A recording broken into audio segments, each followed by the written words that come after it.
क्या समझते हैं आप, जिस तरीके से लेबनान पे हमला किया जा रहा है, 26 साल बाद हमने देखा कि सऊदी फौज लेबनान में काफ़ी हद तक आगे बढ़ गई है। 20% लेबनानी इलाके पे जो है वो इसराइली फ़ौज ने कब्ज़ा भी कर लिया है। OIC क्या कर रही है? कुछ ममालिक जो हैं वो इसकी मजम्मत ही करें, लेकिन ये सिर्फ एक अल्फाज है, प्रैक्टिकली कुछ नहीं किया जा रहा।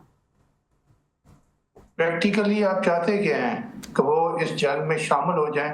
वो तो मुमकिन नहीं है। सही। और ना अभी तक हुआ है।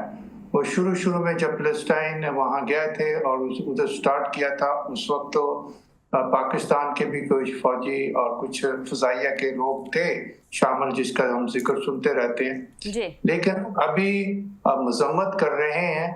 और ना उसके प्रेसिडेंट ने भी अमेरिका को अप्रोच किया है और उधर से ईरान ने धमकी दे दी है कि ये हम सारे डायलॉग ख़त्म कर देंगे, किसी किस्म की गुफ्तगू या नेगोशिएशन जो होती है वो ख़त्म हो जाएगी, क्योंकि इजराइल को रोका नहीं गया लेबनान में और वो अभी तक ना अपना तसल्लुत जमा रहा है और उसने खासा कोई फोर्ट भी ले लिया है, जितानी के रिवर से भी आगे निकल गया, जिस तरह आपने कहा 20%। और शहर लोगों के रेजिडेंसेस पे हमले हो रहे हैं, अपार्टमेंट्स पे हमले हो रहे हैं, साहिल को भी उसने दबोच लिया है।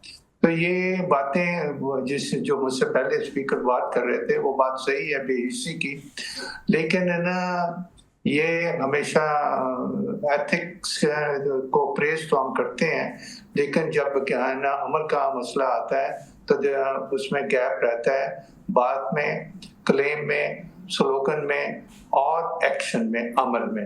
तो यही हालत हम अभी भी देख रहे हैं और ये काफ़ी अरसे से हम देख रहे हैं। मेरा नहीं ख्याल कि इसमें कोई चेंज आएगी और जब तक ना ये खिता अमन के दौर में नहीं शामिल हो जाता,